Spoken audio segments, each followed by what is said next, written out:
Well, good morning and welcome to Frankly Speaking here on WYDC TV Big Fox, broadcasting live from the Hesselson studio. I'm so glad you joined us this morning. We've got a lot to cover.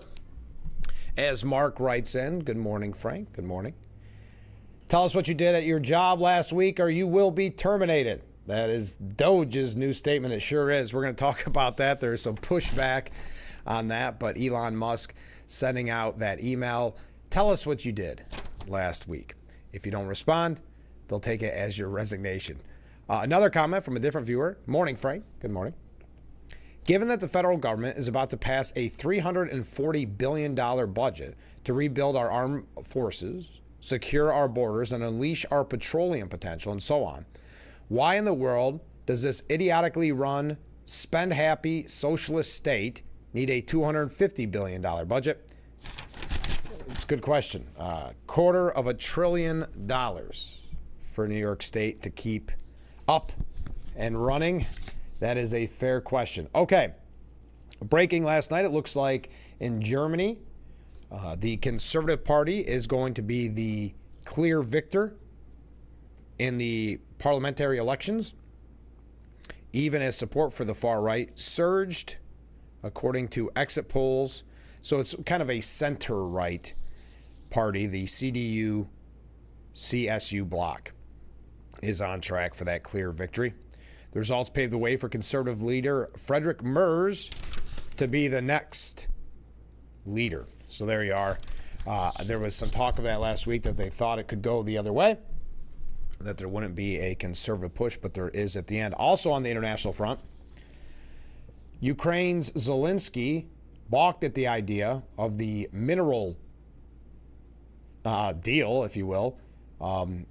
Ukraine President Zelensky on Sunday balked at signing any mineral rights deal with the United States and would be considered repayment for previous aid given under the Biden administration. President Trump has been demanding such a pact, but Ukraine has been pushing for new security guarantees or fresh military funding in exchange for its minerals. Quote, I do not recognize that Kiev owes the U.S. even $100 billion, Zelensky said. We agreed with Biden that this was a grant. A grant is not debt. Trump has been inaccurately repeating in recent weeks that the U.S. has given Ukraine an estimated $350 billion to defend itself against Russia, and that a deal granting Washington rights to hundreds of billions of dollars worth of critical and rare earth minerals in Ukraine should serve as back pay for aid offered to Kiev before he took office. In reality, Congress approved roughly $183 billion for Ukraine under the Biden administration, more than $65 billion of which was spent in the United States purchasing new weapons for American stockpiles after Washington donated used U.S. weapons to Kiev. Still, despite Zelensky's tough words on Sunday, there have been strong indications that Ukraine is nearing some kind of agreement on mineral rights with the U.S. Trump's special envoy to the Ukraine, General Keith Kellogg, met Zelensky, and his cabinet during an intensive 3-day diplomatic trip to Kiev last week, and parts of their talks centered on the mineral deal. So we'll keep a close eye on that. Just want to give you some updates on the international front. Also, the New York Post editorial board is suggesting that in the talks with Iran, or I guess not really talks, but with Iran's increased provocations, that they don't expect Trump to blink.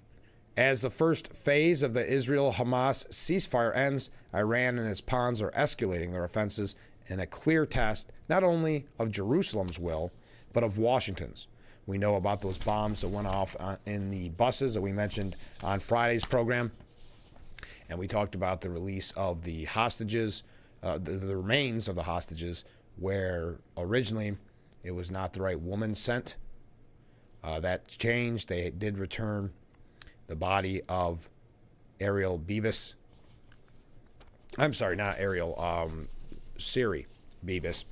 On top of the ever more grotesque celebrations Hamas had made of every hostage release, this is all-out psychological warfare on the Israeli public and an obvious bid to turn the ceasefire's second round of talks into a total impasse. Since the Trump team pushed hard for this ceasefire, Iran and its proxies are plainly testing the new president. How much will he ask Israel to swallow? How much pain? How many terror attacks in his quest for peace? How closely will he hew to the Biden policy of pampering to Houthis? Team Trump is talking tough on Iran and its terror proxies. Tehran is daring it to actually do something about it, clearly hoping Washington will blink. But this administration knows these enemies will only keep upping the ante if neither Israel nor America responds. For all Trump has on his plate right now, we doubt turning a blind eye on this is on his list of options. Also, over the weekend on Fox News Channel's Sunday Morning Futures, National Security Advisor Michael Waltz touted the Trump administration's effort to end the Russia-Ukraine and Israel-Hamas conflict. He said, "What we're seeing under President Trump's leadership in just under a month is bringing multiple wars to an end. He is a president of peace. And on the Ukraine-Russia side, you're seeing, number one, a reformulation of how the United States provides aids, a partnership with Ukraine economically in their critical minerals, and really reformulating that so that the American people can see a return on this massive investment that they made. That's one. Number two, we go to a ceasefire. Number three, we reformulate how the United States deals with Russia. We saw that first step with President Trump talking to both Putin and Zelensky, and then the further engagement. And then number four, engagement with our European allies, as you see the President of France and the Prime Minister of the United Kingdom coming to Washington this week. And we welcome their ideas for security guarantees and European leadership to take care of Europe's security going forward. All this is happening at the same time that we're getting our hostages out of the Middle East. Steve Witkoff leading the effort. And by the way, we must see the destruction of Hamas and Iran staying on its back foot, for which all options are on the table. 1 month under President Trump's leadership. And I haven't even gotten to the border, the cartels, deportation, and everything else that's going on. So Trump bringing multiple wars to an end in just under a month. And we're 4 days over a month at this point.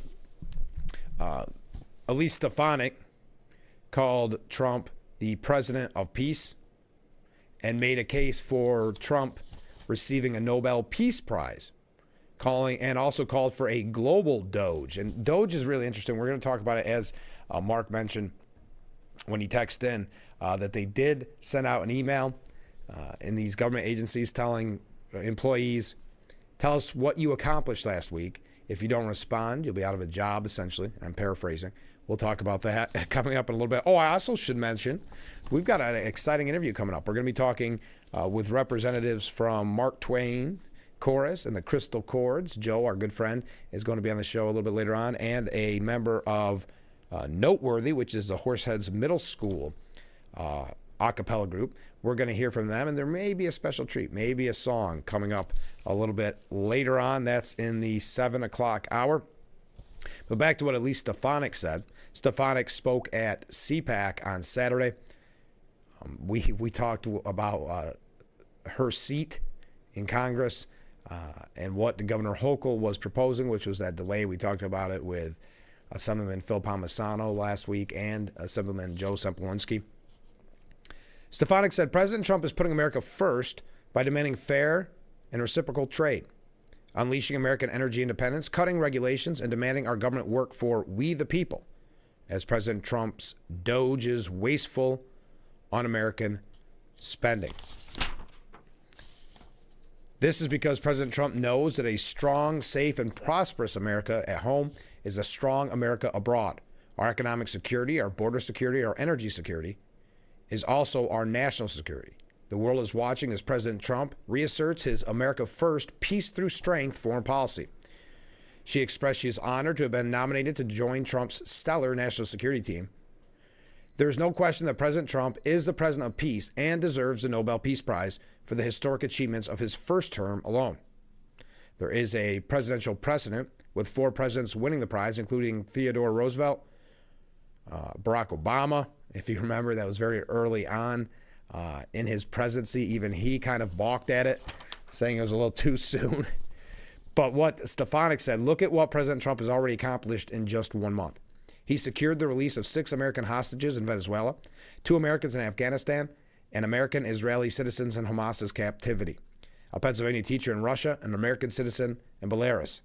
The world knows that this is only because of President Trump that the innocent hostages viciously taken by Hamas terrorists are finally coming home, including those today. President Trump is effectively working to bring peace to the Russia-Ukraine war to stop the bloodshed. He restored maximum pressure on Iran and redesignated the Houthis as a foreign terrorist organization. Every head of state is clamoring to meet with President Trump because the world knows America First is back. I will work with President Trump, Secretary Marco Rubio, Elon Musk, and the Doge team to ensure every single dollar that we send to the United Nations is in line with the institution's founding mission of promoting international peace and security. We will not fund terrorism. We will not fund corruption. We will not fund anti-Semitism, and we will not fund anti-Americanism. The United Nations will hear loudly and clearly that President Trump's America First Peace Through Strength agenda and record of results is back, and it's here to stay. Now we know Trump has infuriated Democrat politicians and bureaucrats by threatening to end the government gravy train. But taxpayers are welcoming it, even if the bureaucrats are not so happy.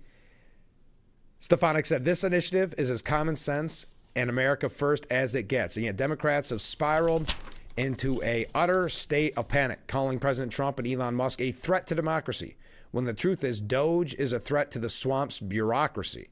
Doge is draining the swamp just like President Trump said he would. Stefanik closed for calling for a global Doge to end the graft and waste at the UN. We need a global Doge. We must expose the reckless and anti-Semitic, anti-American spending at the United Nations, and we will. Now, Stefanik giving that speech, we also had J.D. Vance, of course. We saw Elon Musk with a chainsaw on Friday. A straw poll that they do every year at CPAC has J.D. Vance leading in 2028, has him as the favorite. We do have a couple other international stories that we are going to tie into kind of, well, I'm not going to say local, but to statewide news. Of course, we could talk, if you want, about the protest at the correctional facilities. We'd love to hear your opinion on that. I see some comments coming in, some waves coming in, so keep the conversation going. And we better take our first break. We are just getting warmed up on this Monday morning edition of Frankly Speaking. Stay with us. We will be right back.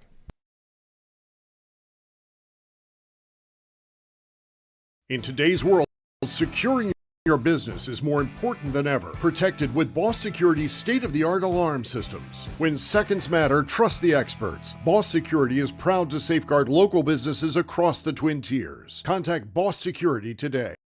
In a few words, Urkel, glasses, nerd. It pays to know your nerds.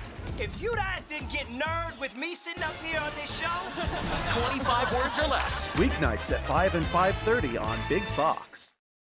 Invite you to discover what makes our school community so special, including the fact that everything, top-notch education, housing, healthcare, food, clothing, technology, and much more is provided to our students at no cost to our families.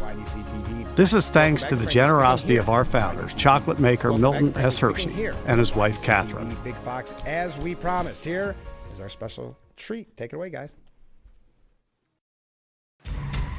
Anyone, anywhere can record crimes as they happen, and we're going to watch them right here.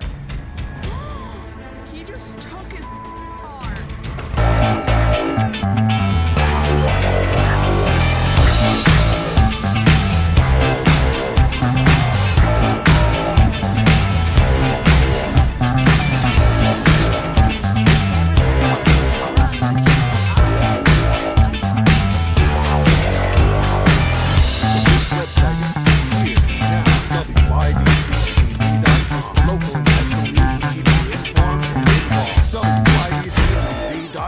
Today's weather, up to date and in your town. WYDCTV.com. Sports news, local events, and health stories that affect you. WYDCTV.com. The Big Fox website. Your news, here, now. WYDCTV.com.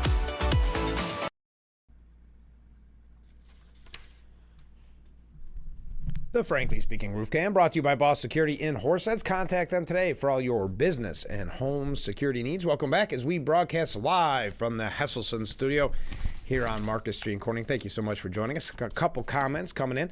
New York ranks 6th in the highest tax state. No wonder we are taxed to death. I hope Hochul is proud of that because I'm sure New Yorkers aren't. We do have some New York State issues. But yes, even look at something like the congestion toll that Trump is ending in New York, and Governor Hochul taking a tough stance, making sure that she gets to tax New Yorkers even more. That's when she puts her foot down. Another comment from Fred. Good morning, Frank. Hey, good morning, Fred. I'm sure the heads are exploding over the idea that not replying to an email will get you fired. But then Elon has experience in massive downsizing. I suspect that they may find numerous federal salaries being sent to the same bank account. Shadow employees, just like the millions of bots he found at Twitter. People who exist only in the computer system. Yes, there's a reason why Doge is doing this, but yes, heads are exploding. Watching the mainstream media and how they're responding to this is quite fascinating. We're going to talk about it a little bit later on. President Trump is set to have another busy week meeting with foreign leaders in the nation's capital as administration leaders continue working out potential peace deals with Russia and Ukraine. Trump will meet with the UK Prime Minister, Keir Starmer, and French President Emmanuel Macron in his 5th week back in the Oval Office. National Security Advisor Mike Walls told America Reports on Fox News. The announcement follows Macron calling for an emergency meeting of world leaders after the Trump administration excluded Europe from sitting at the negotiating table to settle the war between Ukraine and Russia. Just a few months ago, everyone was talking about this war as though it would never end, Walls said. In just a very short amount of time, President Trump has us, everyone, the Ukraine, the Russians, the Europeans, talking about now and debating. Only President Trump could drive that shift in conversation, and we have to acknowledge that that is happening. Waltz, Secretary of State Marco Rubio, and Special Envoy to the Middle East Steve Witkoff met last week with Russian Foreign Minister, we know all about that, Sergei Lavrov, and President Vladimir Putin's Foreign Affairs Advisor to hash out how to end the conflict. Ukraine was absent from the negotiations in Saudi Arabia. Also, on the statewide front, hundreds gathered in Central Park for one of the biggest rallies yet to support Israeli hostages. Hundreds of people gathered in Manhattan Central Park on Sunday to hold one of their biggest rallies yet, calling for all remaining hostages in Gaza to be freed. So this is a coming out of the New York Post. Yep, just double checking. So hundreds gathered. We talked last week about the hostage situation in Israel and how despicable that display was by Hamas returning the bodies of those hostages. And then we talked about the protests in New York City that were anti-Israel, anti-American, anti-police, and how really sick they have become. Actually, out of CUNY, the labor union of the City University of New York professors repealed a controversial resolution supporting a boycott of Israel as members cited voting irregularities and fierce backlash. The, quote, boycott, divest, and sanction resolution passed last month focused on cutting off union reserves from the Jewish state and urging the teachers' pension system, including professors, to do the same. It passed in the narrow 73-70 vote and slammed Israel's bombing of Gaza and the killing of thousands of civilians. But amid a backlash from members who support Israel, leaders with the Professional Staff Congress said that there were irregularities with the initial vote. This should not come as a surprise because we've talked about it in the past. The anti-Semitic protests, the anti-Israel protests going on college campuses, very much encouraged by the staff, faculty, professors at these universities. The faculty union held a second vote on the BDS resolution February 20th, and the divest resolution was overwhelmingly defeated with 113 opposed, while only 63 votes in favor. So 63 of these professors support divesting in Israel, kind of pushing this anti-Semitic narrative. The PSC Delegate Assembly chose to rescind the resolution because of irregularities that were identified in the January 23rd vote. The irregularities were corrected and a revote was held on February 20th. The divestment resolution failed with a vote of 113 opposed, 63 in favor. Pro-Israel professors claimed criticism of the anti-Israel resolution pressured the union to conduct a revote on it. Opponents claiming singling out the Jewish state for a boycott was clearly anti-Semitic. For example, the statement made no mention of the October 7, 2023 attack on Israel when Hamas terrorists killed 1,200 people in the Jewish state and took scores of hostages, triggering Israel's response and effectively ending the war. Quote, I'm thrilled that the union, solely for its own survival, rescinded its hateful, illegal, and anti-Semitic resolution. And I'm hopeful that this trend catches on nationally, said CUNY law professor Jeffrey Lax, founder of Students, Alumni, and Faculty for Equality on Campus. We have a long way to go to reform this union and make it a tolerant one for Jewish people and all people. It's not the first time that the PSC outraged professors with an anti-Israel action. In June of 2021, the CUNY Professors Union passed a one-sided resolution rebuking Israel for attacks on Palestinians, indicating that it may support the BDS movement down the road. So again, just proving what we said numerous times on this program, that it's not just the college students, the young people that are anti-Semitic on these campuses. It's the faculty and the staff that are pushing it. Yes, the vote did change, and that's good, but there's still 63 voting members of the faculty that wanted to divest from Israel and push this kind of anti-Semitic narrative. And since we're talking last international story, did you see New York governor, or New York gubernatorial candidate, I should say? Well, he hasn't officially declared, but Representative Mike Lawler, we've talked about him numerous times on the program. It is speculated that he will be running for governor. Well, he was on CNN this weekend, and I'm not going to do it, but he sang a song because he said Donald Trump lives by one song. It was a Beach Boys hit back in the day. Then he broke it to his best impression of Trump and sang his spoof of the 1988 Kokomo song that poked at the president's various overseas ventures, basically saying that, well, Aruba, Jamaica, Panama, I'm going to take you, is kind of the theme of it. Trudeau, why don't we go? Lawler saying with his hands, imitating Trump's famous hand gestures. I'm not going to sing the rest of it, but the Empire State Republican previously performed a very similar rendition of the tune during his comedic skit at the Washington Press Club Foundation's annual congressional dinner.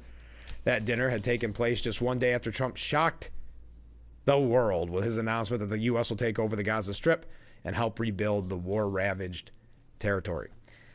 So, I guess, making a name for himself, New York Representative Mike Lawler, who it is speculated that he is going to run for governor, making the rounds. Oh, we got a couple of media updates when we come back. We are going to talk about Doge. I can tell everybody wants to talk about Doge. Your thoughts on an email going out saying, what did you do last week? If you don't respond, you're out of a job. The media is in a tizzy over this. They are outraged that Elon Musk and Doge are doing this. We're going to talk about it. I see a lot of waves coming in. A lot of comments, too. So stay with us. We got to take a short break. We'll be right back with Frankly Speaking here on WYDC TV. Big Fox. Stay with us. If you or a loved one regularly used hair relaxers or straighteners and were diagnosed with uterine, ovarian, or endometrial cancer, you may be entitled to significant financial compensation. I've used hair relaxers for years. I had no idea they could cause cancer. Chemical hair relaxers and straighteners have been linked to serious conditions, including several types of cancer. If you used hair relaxers and have been diagnosed with uterine, ovarian, or endometrial cancer, call us now. There's no fee unless we win your case. Call today. Hi, I'm Blaze Alexander, and it's no secret we live in truck country. That's why here at Blaze Alexander Family Dealerships in Mansfield, we have the largest selection of new truck inventory in north central Pennsylvania. Step into a new F-150 with up to $11,000 off MSRP. Drive away in a new Ram 1500 today with up to $13,000 off MSRP. And save $9,000 off MSRP on select new Chevy GMC 1500s. So save some green off Route 15 in Mansfield, where we're taking the deals the other guys won't. It's your season of sharing. Having a good time has always been my #1 goal. I tend to get crazy. At my age, I should not be jumping up and down like that. And if you don't know what I mean, ask your mama. The young ones, y'all like, we don't know what you're talking about. But I promise you, in 30 years, you will. It's the best time in daytime. Weekdays at 2 p.m. on Big Fox. Shell Missy face off in Why can't we watch DuckTales? Because we don't learn anything. Book Smarts versus Street Smarts. Is it working? Are you feeling motivated? Very. It's the battle of twins. Life is so confusing. I always hoped it would be easier for me when I grew up. It's gonna be all right. You were faking. Bazinga. Young Sheldon. Weeknights at 6:30 on Big Fox.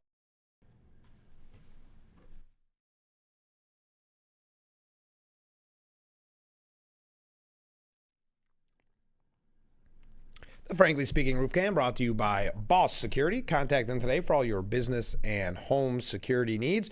Welcome back as we are broadcasting live from the Hesselson studio. Mark has a good point. He says we need a Doge officer here to go through New York State's offices to clean out the waste so it will lower our taxes. I couldn't agree more. I don't see it happening, unfortunately. When we saw that outrageous $250 billion budget presented by Governor Hochul.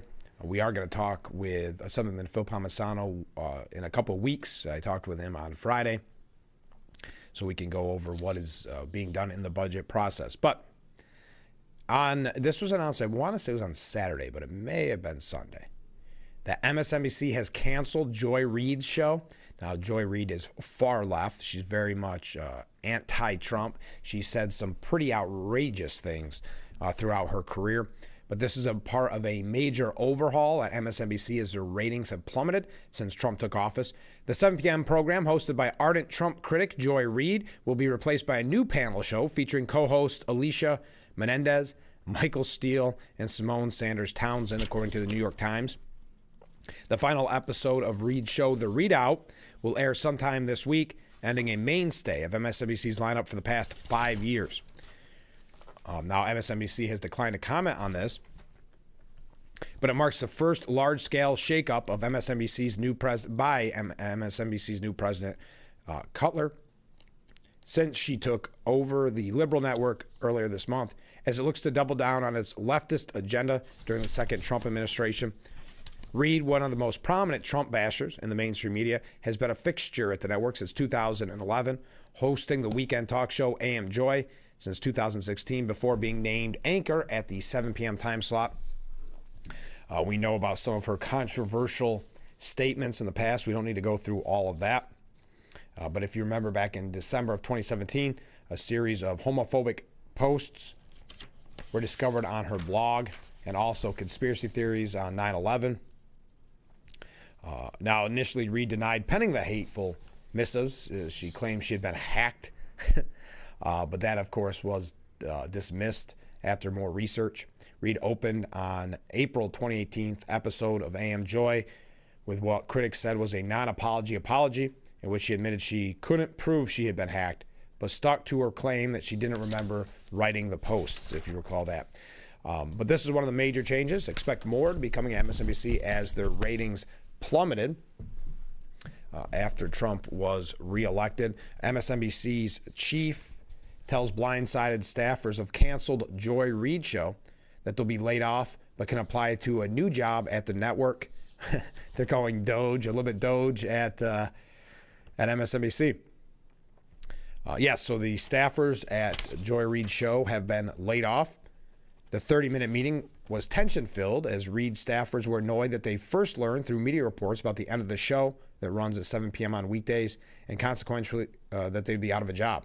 It was terrible, terrible way to find out about our fate, said one staffer. It was incredibly disappointing that it happened this way. At one point, an employee reportedly confronted the boss and asked, "So you make this explicitly clear. We are being terminated currently with the option to apply within the company, right?" That's when the new president of MSNBC confirmed that that was the case. Cutler said that more than 100 new positions will be posted this week, and she encouraged those staffers who will remain employed through April to apply. She reportedly claimed that there would be more employees at the network 6 months from now than at present, as she tries to figure out a way to salvage MSNBC's unremarkable ratings. Well, when you have a business model based solely on your hatred of the man that won in a landslide in November, it's a tough road to hoe, but it's also at CBS becoming more difficult. Several legacy news organizations are struggling to find their footing in the ever-evolving media landscape, and that CBS is facing that issue. 3 of its marquee news programs, Face the Nation, 60 Minutes, and CBS Evening News, have generated headlines for all the wrong reasons in recent weeks. Face the Nation moderator, Margaret Brennan, attempted to link the horrors of the Holocaust to free speech in an exchange she had with Marco Rubio. This is what she said. Well, he was standing in a country where free speech was weaponized to conduct a genocide, and he met with the head of a political party that has far-right views and some historic ties to extreme groups. The context of that was changing the tone of it, and you know that the censorship was specifically about the right. And Margaret Brennan, she does this where it's, you know that, right? That very condescending talking down to her guest, but only if that guest is a Republican. She does not do that if they're a Democrat guest. Rubio at the time shot back saying, well, I have to disagree with you. Free speech was not used to conduct a genocide. The genocide was conducted by the authoritarian Nazi regime that happened to also be genocidal because they hated Jews and they hated minorities and they hated those. They had a list of people that they hated, but primarily the Jews. There was no free speech in Nazi Germany. There was none. There was no opposition in Nazi Germany. They were the sole and only party that governed the country. So that's not accurate reflection of history. But he should have said, you know that, right? Vance himself was floored by the, quote, crazy exchange. Does the media really think the Holocaust was caused by free speech? The vice president reacted. Now, CBS News further perplexed viewers with a pair of segments that aired on 60 Minutes. The first was a sympathetic report led by correspondent Scott Pelley about the laid-off USAID workers. Among those ousted who Pelley interviewed was Christina Dyer, a speechwriter for Biden-era USAID Administrator Samantha Powers, which Pelley did not disclose to viewers.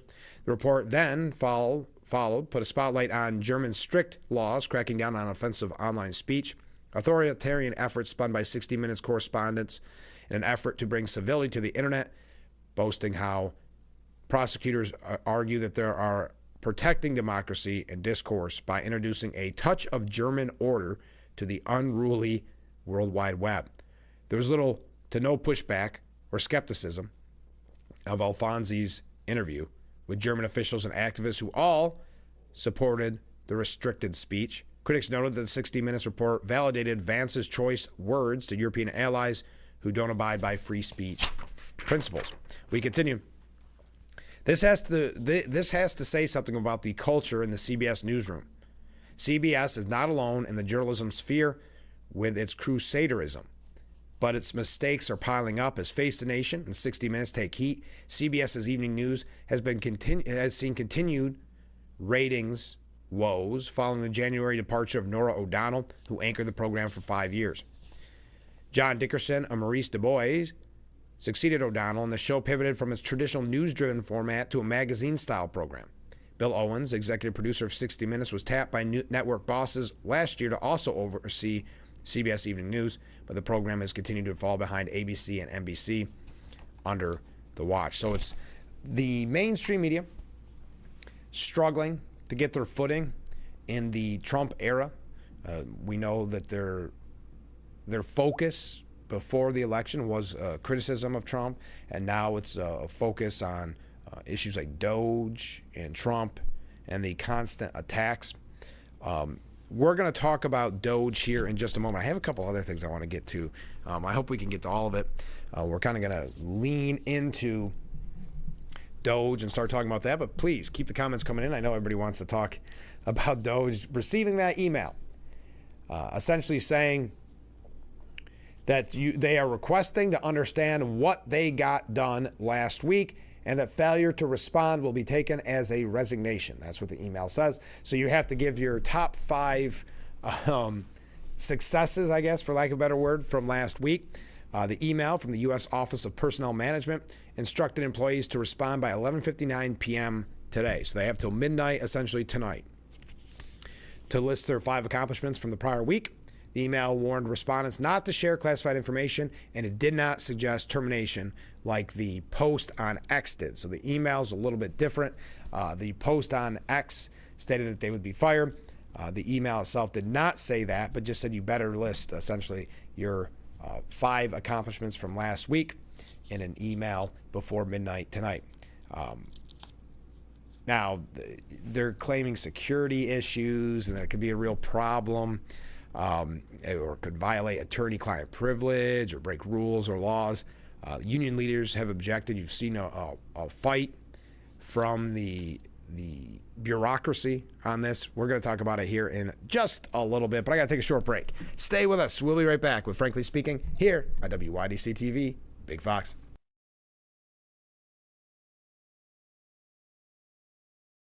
When I was in law school, my father had to stop working when he developed early Alzheimer's.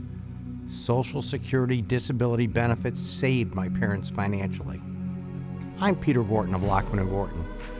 Now I'm a lawyer who helps people when they need Social Security disability. If you can't work, I'd like to help.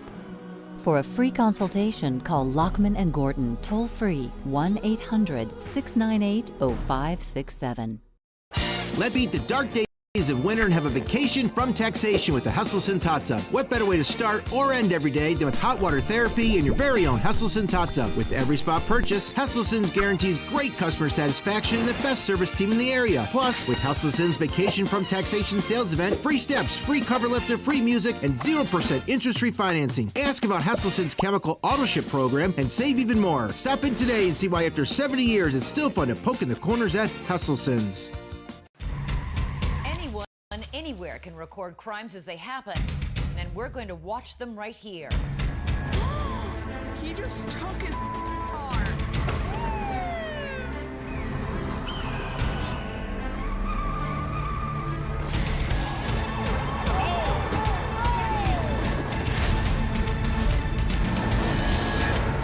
With cameras everywhere, you can run, but you can't hide.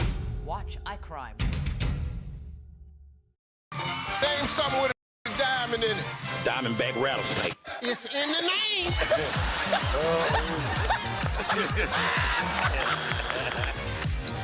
Name a low-calorie food you might make your edible underwear out of. Salmon. Watch it weeknights. Share it the next day.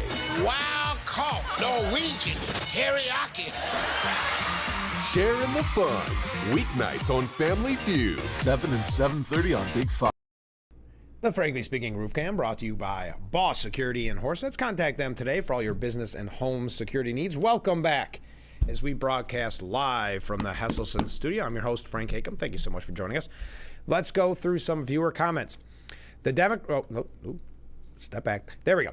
German rejects the left for a more conservative government. The New World Order has hit a wall. Yes, there does seem to be a trend there, doesn't there?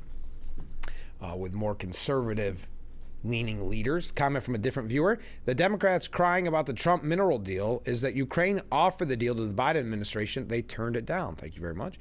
Comment from another viewer. Yo, Frankie. Hey, what's going on?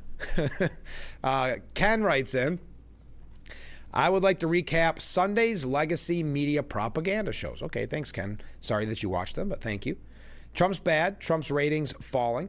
Musk's bad. Trump and Musk are creating a constitutional crisis. Trump loves Putin. Trump's bad. Cuts are putting people in danger. Trump wants to fund billionaires. Doge cuts are very small and inconsequential in comparison to the debt. Trump's a racist. Trump's bad. Trump hasn't reduced prices as promised. Trump is hurting our relationship with NATO countries. Trump and Musk have upended Washington. Trump is negotiating all wrong with Putin. Trump is bullying and trying to take control of New York on the congestion pricing in Manhattan and pardoning Adams. Trump's bad. RFK Jr. is particularly responsible for the measles outbreak. RFK Jr. is partially responsible for the measles outbreak in Texas and Arizona.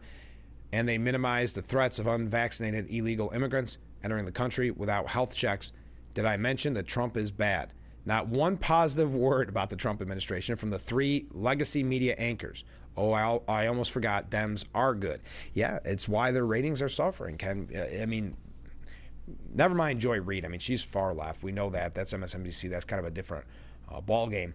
But if you look at CBS, you look at NBC and ABC, the bias, I point specifically to Margaret Brennan with that lecturing of Marco Rubio. You know that, right?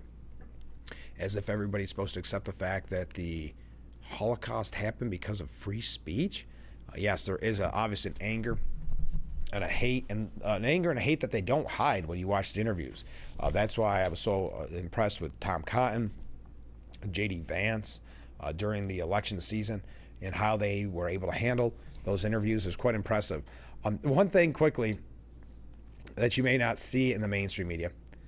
So after Gavin Newsom signed a bill that would give $50 million to fight Trump and his initiatives. Think about that. $50 million in the California budget to fight Trump. Now Newsom has the audacity to ask Congress for $40 billion in fire relief. Oh, and by the way, can we have no oversight in that fire relief? Both bills were passed after a special legislative session called by Newsom after the election to prepare California to lead the opposition to the second Trump administration. That is that $50 million, as I mentioned, in the fight against the Trump administration. One $25 million bill provides legal help for illegal aliens. Another $25 million is to fight other Trump policies in court. President Joe Biden provided 6 months worth of funding to California before leaving office. But the rebuild will take years, and Newsom, having launched his assault on Trump, is begging for more. In a 14-page letter to congressional leaders published by Politico, Newsom promises, quote, "Make no mistake, Los Angeles will use this money wisely. California will ensure that funds will serve individuals, communities, property owners, and businesses that suffered losses from these deadly fires." Newsom made no offer to the federal government in return. No changes in forest management, no changes in water management, no changes in emergency services, and no commitment to drop the $50 million in negative spending. Ambassador Rick Grenell said last week that there would be no strings on federal aid. Politico reports that Newsom is desperate not to have strings attached, which makes you wonder what his actual intentions are. But after spending $50 million to fight Trump, he's now begging Congress for $40 billion in fire relief. Now, keep in mind, Gavin Newsom is considered one of the front runners for president. I don't know if the fires have changed that. Oh, wow, we got a lot of comments coming in.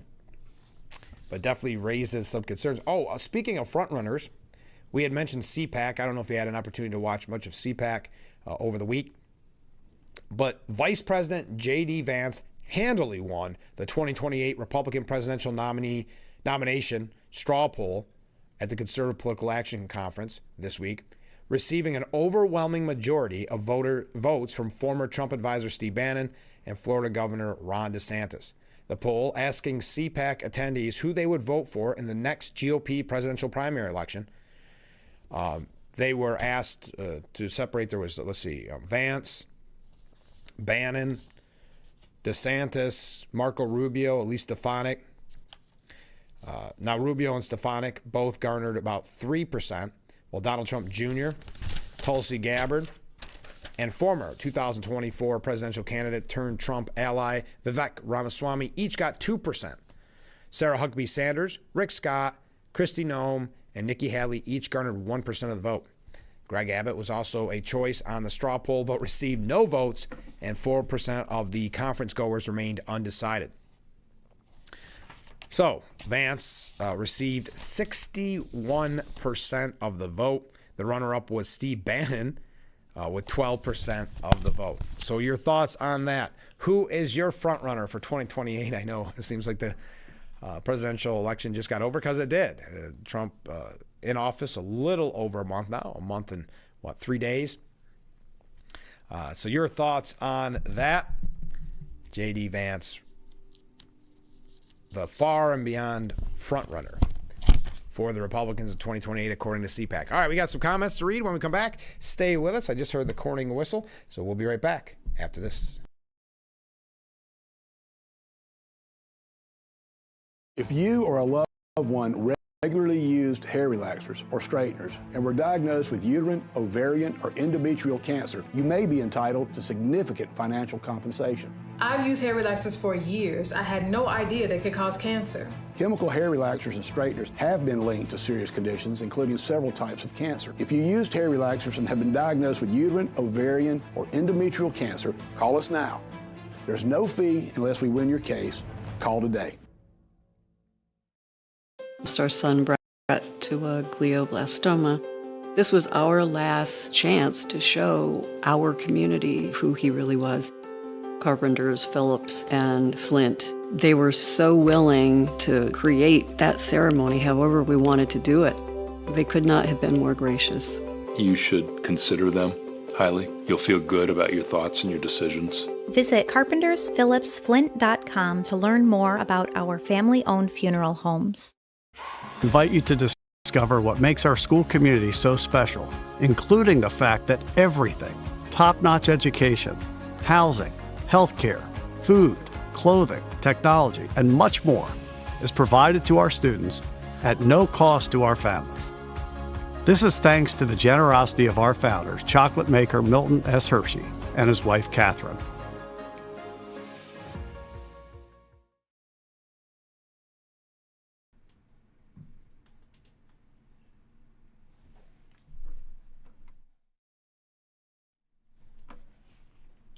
The Frankly Speaking Roof Cam brought to you by Boss Security in Horseheads. Contact them today for all your business and home security needs. Welcome back as we broadcast live from the Hesselson studio here on Market Street in Corning. Let's go through some viewer comments. CNN has also had major staffing reduction recently. If it is true that roughly 25% of the population is using mental health prescriptions, then I suspect MSNBC and CNN staff, our viewers, are above average people. When prescription drug commercials are banned, both media companies will financially collapse. Thank you, Fred. California fire recovery funds would be a money pit, just like their high-speed rail system that is now being investigated by federal agencies. Billions in cash, but no rails. Yes, there's a reason why Governor Newsom does not want any type of checks and balances when it comes to that, what was it, $40 billion in fire relief that he's asking for. Comment from a different viewer.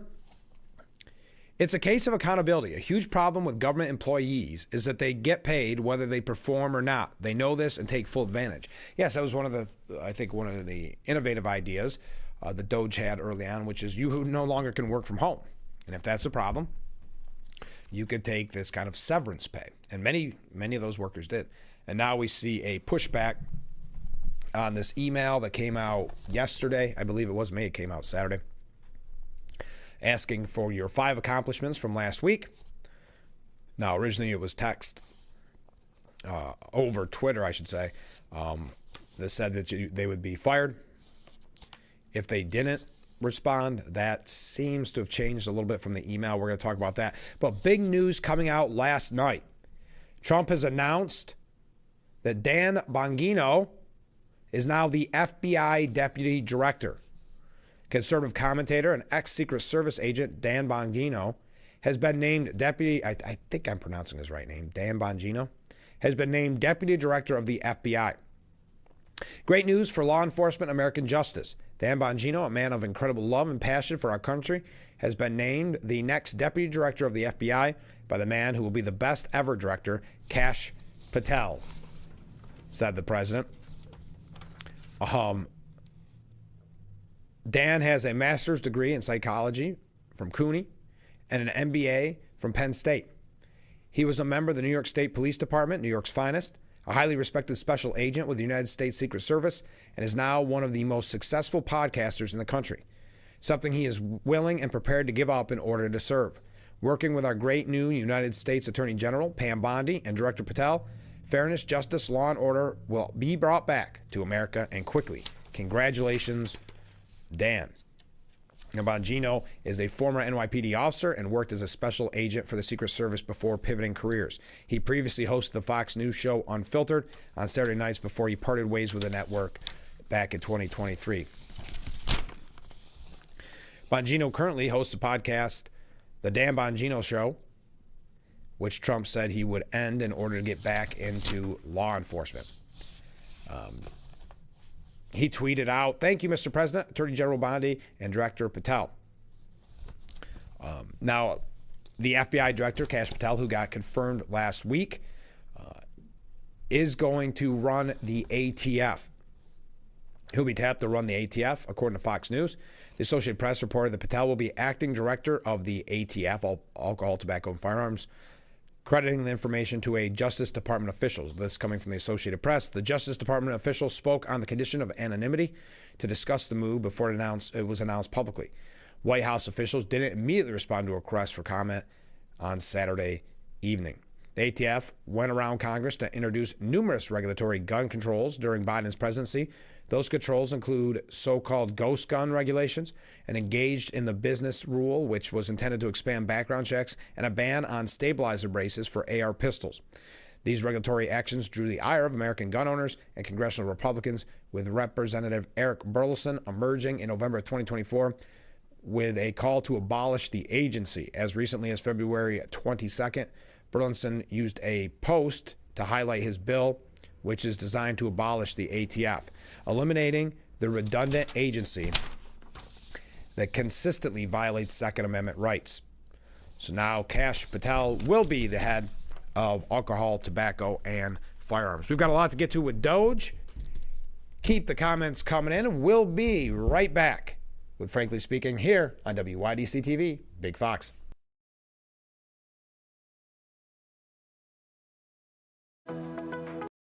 At John G. Ullman & Associates, our clients come first. As a fiduciary, we build personalized plans rooted in our shared ethics and values. And you've been doing this for 45 years? Yes, our in-house team creates custom plans built for you and your family. We like the idea of a relationship that lasts. That's what we're all about, helping you and your family build and protect wealth for generations. John G. Ullman & Associates, here for everything your money touches. Beat the dark days of winter and have a vacation from taxation with the Hustlesense Hot Tub. What better way to start or end every day than with hot water therapy and your very own Hustlesense Hot Tub? With every spa purchase, Hustlesense guarantees great customer satisfaction and the best service team in the area. Plus, with Hustlesense Vacation from Taxation sales event, free steps, free cover lifter, free music, and 0% interest-free financing. Ask about Hustlesense Chemical Auto Ship program and save even more. Stop in today and see why after 70 years it's still fun to poke in the corners at Hustlesense. Anywhere can record crimes as they happen, and we're going to watch them right here. He just took his car.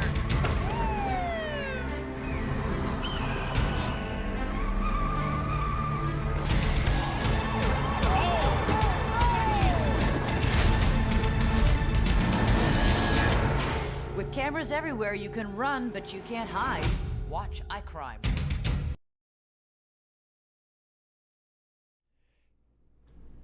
The Frankly Speaking Roof Cam brought to you by Boss Security in Horseheads. Contact them today for all your business and home security needs.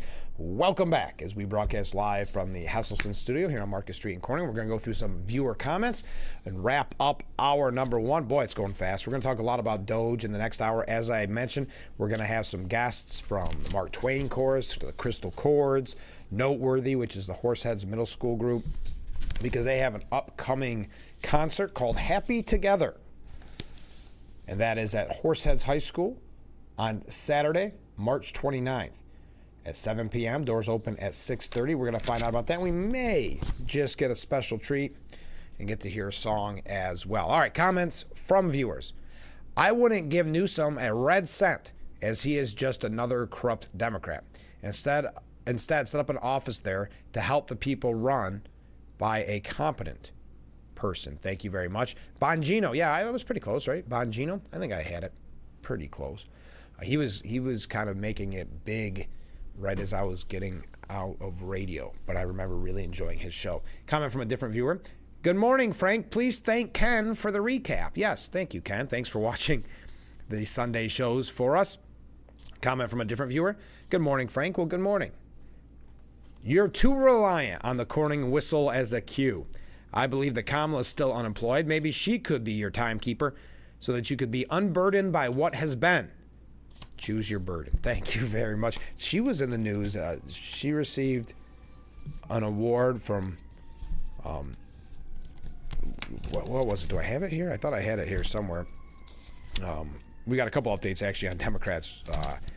NAACP Image Award. She said that shadows are gathering over our democracy. So we'll talk about that maybe in the next hour. But the focus this morning should probably be Doge. We learned about the email that was sent out. Wow, there's a fire truck going by. To government employees saying, list your 5 accomplishments from last week, please. Now, originally on X, it was stated that if you don't, you will be out of a job. The email did not say that specifically, so we'll see how that plays out today, because they have to respond by essentially midnight tonight, 11:59 p.m. We're going to talk about some other cuts being made throughout the government. We do have a couple things, like I said, here about Democrats, Biden, Harris, and we also have a lot about this kind of negativity towards Trump by the media, by certain politicians. We'll talk about that as well. And perhaps a couple New York State issues. I would love to hear your thoughts on the ongoing protests by corrections officers. It sounds as if everything is still going on. The quote-unquote, some call it a strike, some call it a protest. Illegal work stoppage is what the governor calls it. We do have a couple updates on the governor as well. So, as I said, feel free to weigh in on all of these issues and any other issues you saw from over the weekend. Again, we do thank Ken for the recap on the Sunday shows, because we have a couple of points from the Sunday shows, and that, again, that negativity towards the Trump administration. And as I mentioned, in the next hour number 2 of Frankly Speaking, we are going to talk with members of the upcoming concert Happy Together, an a cappella style concert, which is coming up on Saturday, March 29th, with the doors opening at 6:30. We're going to hear from them, find out about the groups, and also perhaps get a special song. I don't want to give too much away.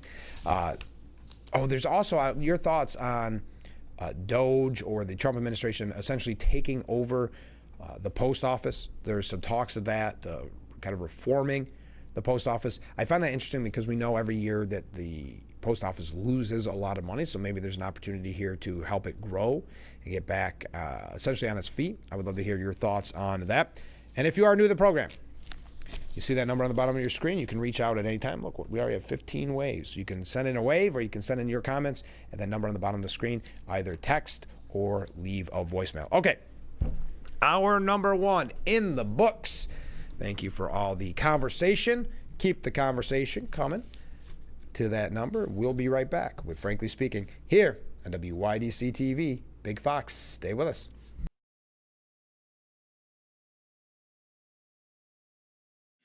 Power up, America. The Ford President's Day sales event is here. Save on the vehicles that will take you places, give you a surge of productivity, and a new sense of freedom. So head to your local Ford store, because it's time to get in the driver's seat. A special offer for Jeep owners. Right now, you can lease a Ford Bronco for just $269 a month for 24 months, only at your local Ford stores.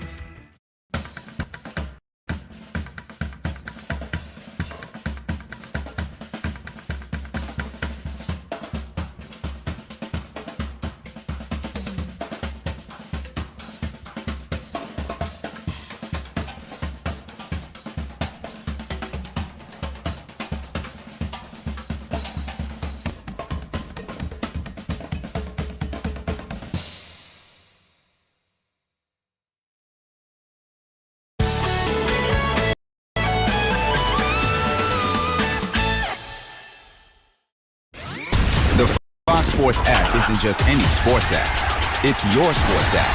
For the touchdown! Yeah, yours. Your teams, your highlights, your scores, your stories. Just choose your favorites to get more of what you want. To the end zone.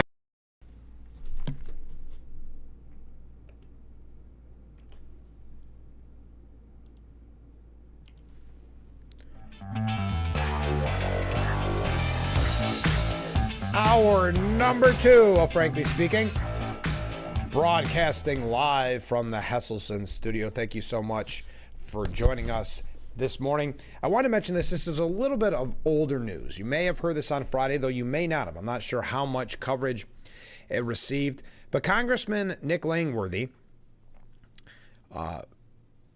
introduced a bill that requires American-made flags, which seems kind of like a no-brainer. This legislation will promote U.S. manufacturing by reinforcing demand for domestic materials and labor in the production of American flags, further strengthening our economy and the industries that employ American workers.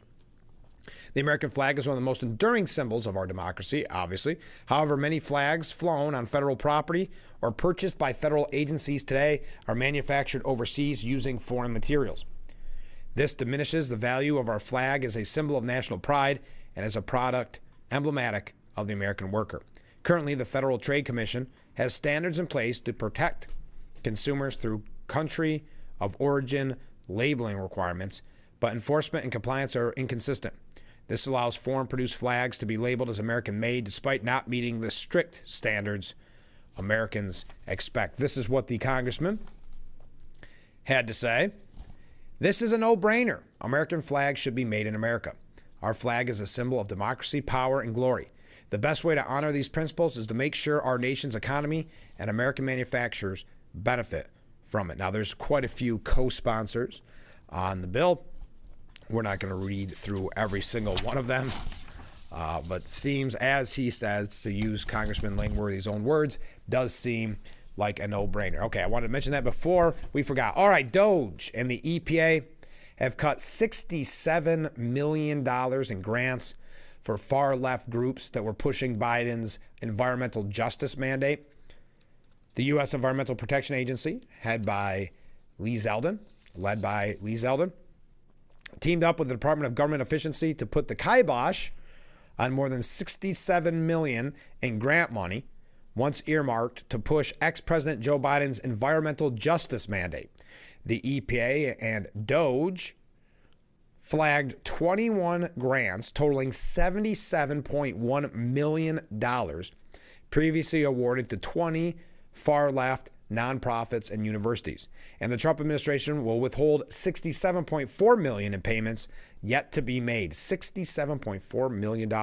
The biggest loser is Vermont-based Institute of Sustainable Communities, which is yet to receive a $12.4 million of the $16 million it was promised under two separate Biden-era grants to serve as a, quote, National Environmental Justice Thriving Communities Technical Assistance Center. The Biden administration created 3 such national centers as part of its Justice 40 initiative, requiring 40% of the overall benefits of most environmental and infrastructure programs to flow to disadvantaged communities, including Native American tribes. Another 18 regional centers were also created. It's unclear what will happen to the centers without the funding. You would think they would need to close their doors, but perhaps not. Another group losing funding was the San Diego State University Foundation, which was tapped to help bring environmental justice to underserved tribal, indigenous, and Pacific Island communities, and yet to receive nearly $4.2 million of its $5.1 million in grants, according to a spreadsheet of the cuts reviewed by the Post. Part of its funding was to support a regional center at the university. Others losing grant money. This is kind of fun. They've been banking on, including the New Orleans-based Deep South Center for Environmental Justice at $8 million, the Minneapolis Foundation at $7.6 million, and Baltimore-based Green and Healthy Homes Initiative, $7.2 million. The affected organizations did not return messages to the Post seeking a comment. EPA Administrator Lee Zeldin hailed his agency and DOGE's actions as another example of, quote, wasteful spending ending with the Trump administration. We'll make sure every penny spent by the EPA goes towards protecting human health and the environment, empowering the great American comeback. Now, if you recall, Zeldin earlier this month, announced his team separately rooted out $20 billion the Biden administration put away at an unnamed outside financial institution to prevent environmental grants to far-left activist groups from being cut. I am proud to partner with Doge to restore fiscal responsibility and accountability in our government, he said. Doge's cuts extend far beyond the EPA, as we know. We don't need to go through all of that. But so far have saved taxpayers around $55 billion, depending on who you go to. Now, some of the media said, no, it's closer to $16 billion. Still, something to be proud of. Anytime we're talking massive cuts, specifically in the billions of dollars, it is a positive. Now, there are some Republicans that are coming out and saying to Elon Musk, to one of the viewers' comments about how heads are exploding. I can't remember who said it, but even some Republicans are saying he's heartless. He's got to do this in a more compassionate way. Your thoughts on that? Of course, that has kind of been the argument that the left has been trying to make for quite some time, that they're just heartless. Musk is just heartless. Thousands of USAID employees that were laid off. Thousands more were placed on leave. Staffers received notice informing that as of 11:59 p.m. on Sunday, February 23rd, so yesterday, all USAID employees would be placed on administrative leave globally, except for employees responsible for mission-critical functions and core leadership. That's according to the Associated Press. Employees who were also notified that USAID was beginning a reduction in force that would eliminate 2,000 U.S.-based jobs. However, this has later changed in another notice to 1,600 employees. The layoff of thousands of employees from USAID come after a Trump-appointed judge ruled that if Trump's administration deems it necessary to place thousands of workers on leave in order to review U.S.-backed foreign assistance, they're allowed to do that. A notice on the website read, as of 11:59 p.m., Eastern Standard Time on Sunday, February 23rd, 2025, all USAID direct hire personnel, with the exception of designated personnel responsible for mission-critical functions, core leadership, and or specifically designated programs, will be placed on administrative leave globally. Concurrently, USAID is beginning to implement a reduction in force that will affect approximately 1,600 USAID personnel with duty stations in the United States. Individuals that are impacted will receive specific notification and with further instructions and information about their benefits and rights. Designated essential personnel who are expected to continue working will be informed by agency leadership February 23rd by 5 p.m. In the coming weeks, we will provide details on how to retrieve personal items from the former USAID workspaces and return government-issued devices. Additional guidance is forthcoming, and all future updates and notices will continue to be communicated through official USAID channels and posted on usaid.gov for those without access to USAID's system. Boy, Doge is busy. Now, Democrats are panicking, as I mentioned in the last hour, over President Trump's talk of reforming the Postal Service. Now, we know the Postal Service does a great job, but they lose money every year. So while Trump has not established a specific plan yet, he criticized the Postal Service and talked about how it might be improved upon during the swearing in of Commerce Secretary Howard Lutnick. Quote, "We want to have a post office that works well and doesn't lose massive amounts of money. And we're thinking about doing that. It'll be a form of a merger, but it'll remain the Postal Service, and I think it'll operate a lot better than it has been over the years. It's just been a tremendous loser for the country. Tremendous amounts of money they've lost. As we think we could do something, they'll be very good and keep it in a very similar way. But whether it's a merger or just using some of the very talented people that we have elsewhere so it doesn't lose so much." Now, following the remarks, Democrat members of the House Oversight Committee sent a letter to Trump urging him to abandon any plans to reform the United States Postal Service. Let me try it again. Your reported efforts to dismantle the Postal Service as an independent agency would directly undermine the affordability and reliability of the U.S. postal system, said Ranking Member Representative Jerry Connolly. And the panel's other members wrote in the letter, "We urge you to abandon immediately any plans that would either privatize the Postal Service or undermine the independence of the Postal Service." Connolly countered in the letter that such a change would require congressional cooperation, which Congress would not provide. While USPS is not funded by Congress and earns revenue from its services, it is mandated to reach every single mailbox in the United States, something private companies have no obligation to do. Congress prescribed a clear and critical mandate for the Postal Service to deliver efficient, reliable, and universal service to all Americans. Your reported plans for the Postal Service would put at risk the timely, affordable delivery of life-saving medications, mail-in ballots, important financial documents, and letters from loved ones, especially in rural or less profitable areas than the private sector refuses to service. He further argued that the reform would not put the independent agency on a path of fiscal sustainability, but could instead subject the Postal Service and the entire mail network to political interference, shifting priorities, administrations, and skyrocketing prices. Your thoughts on taking over and reforming the post office? Also, Trump's Justice Department has vowed to end college affirmative action. President Donald Trump's Justice Department is committed to ending affirmative action and DEI in education, but top universities' scofflaw behavior means that new Attorney General Pam Bondi will have a tough fight on her hands. In her first day on the job, Bondi announced she will require compliance with Students for Fair Admissions v. Harvard, the 2003 Supreme Court decision that banned affirmative action in college administrations. Educational agencies, colleges, and universities that receive federal funds may not treat some students worse than others, in part because of their race. What a welcome change, and the fact that that even has to be stated. For almost 2 years, elite universities have ignored the high court's ruling and continue to grant race-based preferences to Black and Hispanic applicants while penalizing Asians. So that's another update. Boy, so many updates. Keeping us busy this morning. A Supreme Court decision is only as good as the presidential administration is responsible for its enforcement. For the next 4 years, universities would be wise to follow the law. All right, we're going to talk about Elon Musk and his email out to federal employees when we come back, so stay with us. This is Frankly Speaking here on WYDC TV, Big Fox.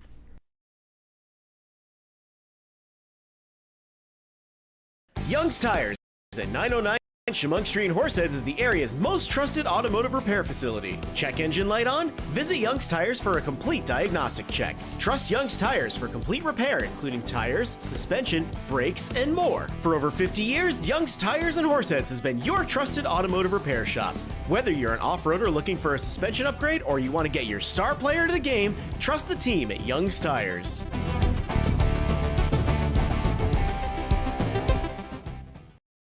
Beat the dark days of winter and have a vacation from taxation with the Hustlesense Hot Tub. What better way to start or end every day than with hot water therapy and your very own Hustlesense Hot Tub? With every spot purchase, Hustlesense guarantees great customer satisfaction and the best service team in the area. Plus, with Hustlesense Vacation from Taxation sales event, free steps, free cover lifter, free music, and 0% interest-free financing. Ask about Hustlesense Chemical Auto Ship program and save even more. Stop in today and see why after 70 years it's still fun to poke in the corners at Hustlesense. Anywhere can record crimes as they happen, and we're going to watch them right here. He just took his car.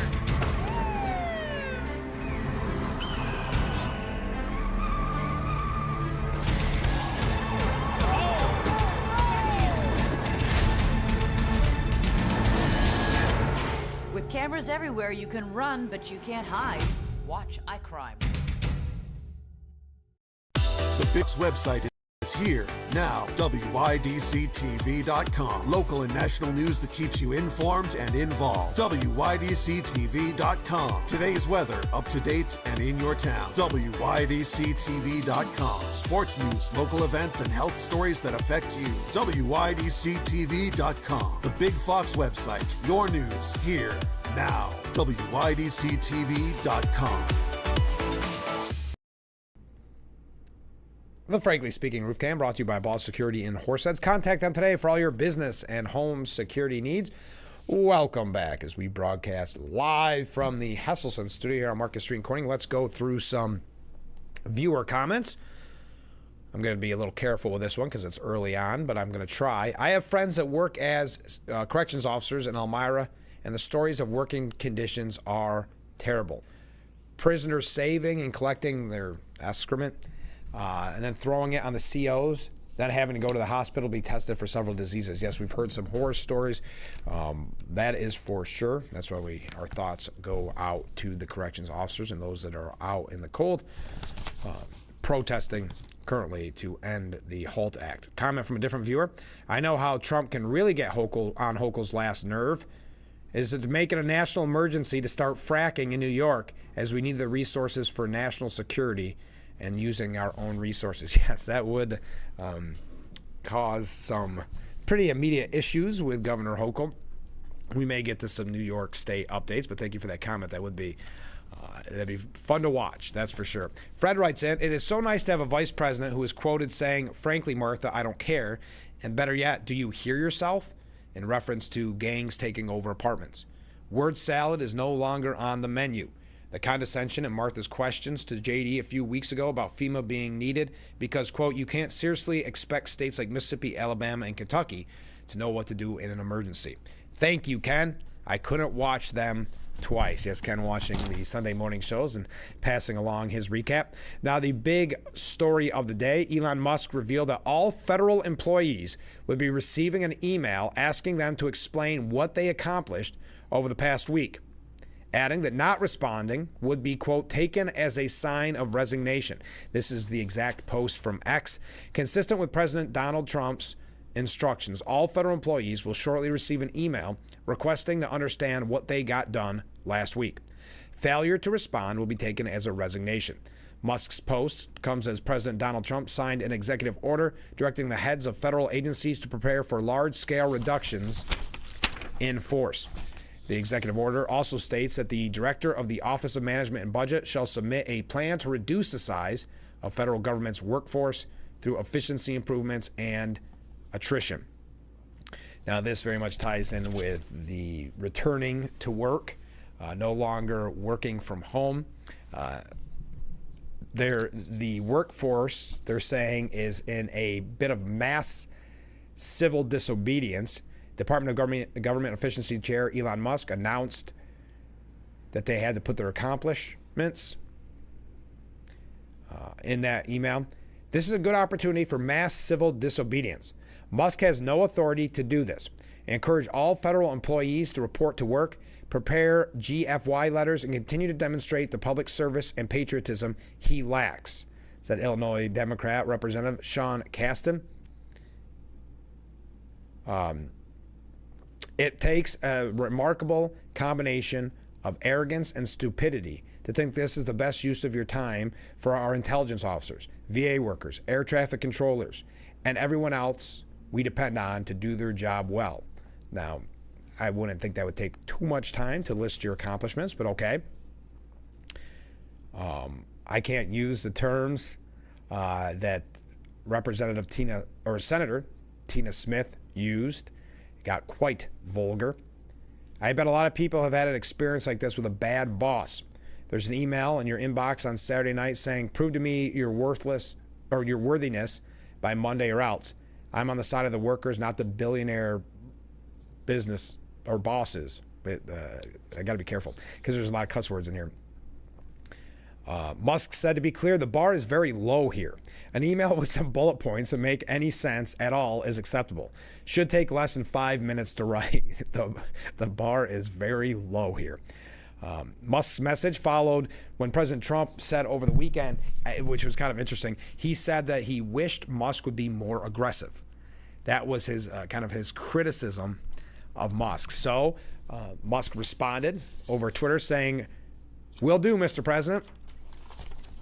Unions lambasted Musk's directive that federal employees detail their work accomplishments to DOJ, with a chapter of the National Treasury Employees Union, which represents FDA employees, telling members they're strongly encouraging them to flout the order. We work for HHS FDA, not OPM. OPM directives that have not been formally adopted or communicated by our employer, the FDA, do not create an obligation for you to respond. So you are starting to see pushback from the bureaucrats, which should come as no surprise. They want to be kind of nameless, faceless, but they believe that they have more power, more say than the President of the United States. This has been typical in Trump's first term as well. So now you are getting pushback from the bureaucracy, which you have to expect would happen. Everett Kelly, the national president of the American Federation of Government Employees, said, "It is cruel and disrespectful to hundreds of thousands of veterans who are wearing their second uniform in the civil service to be forced to justify their job duties to this out-of-touch, privileged, unelected billionaire who has never performed one single hour of honest public service in his life." It is interesting that it's a constitutional crisis when an unelected man goes after unelected bureaucrats who feel that they have the power and the say to run the country. So unions are telling their employees not to answer that email. There is pushback at this point. Failure to respond, is what Musk said, would be tantamount to resignation. It followed a Trump post to Truth Social early Saturday calling on Musk to get more aggressive. The Office of Personnel Management sent the email Saturday afternoon telling people they had until 11:59 tonight. The email did not include Musk's or else threat. Two of the largest unions representing federal workers told their members not to respond either just yet or at all. Beyond the unions, a number of federal departments and agencies also appear to have told employees not to respond. NBC reported that new FBI Director Kash Patel told employees not to answer the email. Government executive reported that NOAA and NSA employees were told the same. The New York Times reported that State Department employees were also told not to respond. The White House's threat or the non-response to the OPM email. Legal action is possible, if not likely, on Monday to try and block any response. All right, we have to take a short break. When we come back, we're going to hear from our friends with the Crystal Chords, with the Mark Twain Chorus, with the Horseheads Middle School group, Noteworthy. So we're going to find out about their upcoming concert. And then we might just hear a song from the a cappella group called Staff Meeting after that. So stay with us. We'll be right back with Frankly Speaking here on WYDC TV, Big Fox.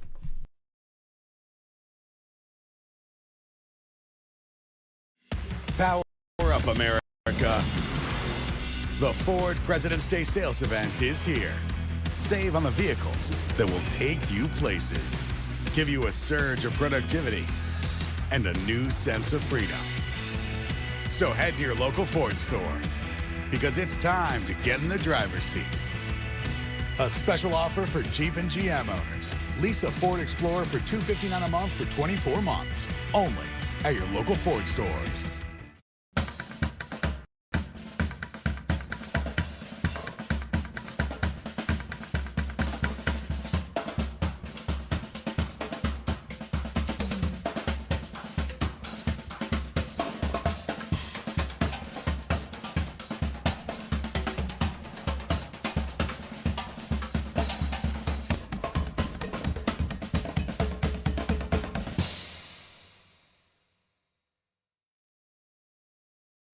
Invite you to discover what makes our school community so special, including the fact that everything, top-notch education, housing, healthcare, food, clothing, technology, and much more is provided to our students at no cost to our families.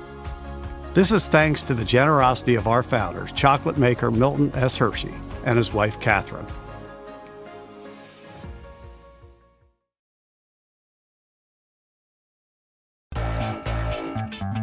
Welcome to Frankly Speaking, talking to the people that affect your life, that affect all of our day-to-day lives. This is something you're not going to get anywhere else. We've got a lot to offer. There'll be a lot of news, local, regional, national, really the things that affect you. And I think you'll be glad that you tuned in. So think of it as radio on TV.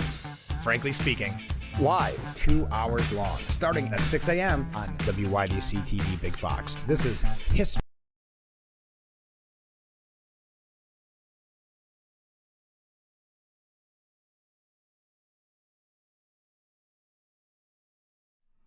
The Frankly Speaking Roof Cam brought to you by Boss Security in Horseheads. Contact them today for all your business and home security needs.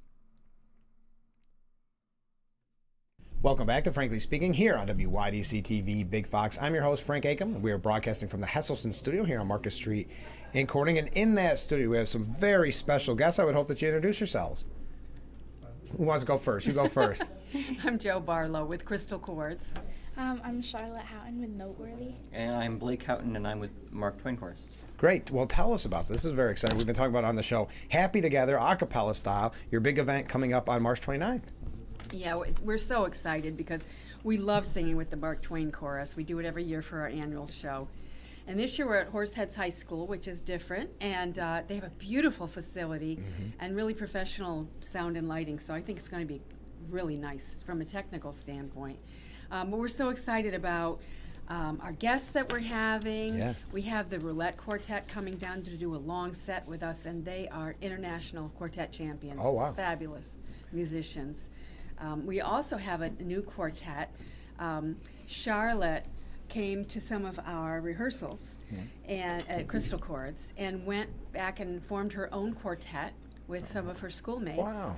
So the Noteworthy Middle School Quartet is going to sing at our show also. Isn't that great? Yeah. So, and you started that from scratch? Yeah, pretty much. We had done a little audition process at the school because we didn't really know who would be interested or anything, so we did a little informational meeting about it, and then we did a little audition process, and now we have a pretty good group that is going to perform. Well, what drew you to this that you wanted to start the club? Well, That's actually my fault. Oh, that's your fault. It's all him. I've been big into barbershop for as far as I can remember, and heard a lot about last year's show that they did. Mark Twain Crystal Chords did from a friend, and pulled my daughter in with me to go with me, and then she talked to their director, Donna, and she talked to some other people there, and fell in love with the idea, and went to their rehearsals as when I started going to Mark Twain's, and she's ever since she's been wanting to do a quartet and wanting to do stuff like that, so she decided to jump and get started and do it herself. I was really excited to see her going with that, so it's gonna be good. Congratulations. How long has Noteworthy been together then?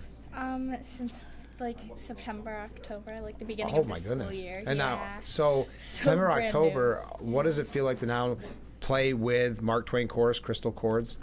We're very excited. We're working really hard to get our songs for the show down. We're really excited that we can sing with everyone. Sure. How did you pick the songs? Well, that was also me. Yeah. Okay. I just kind of randomly looked on YouTube to find some easy stuff, some things that I think they'd be able to get together, decently.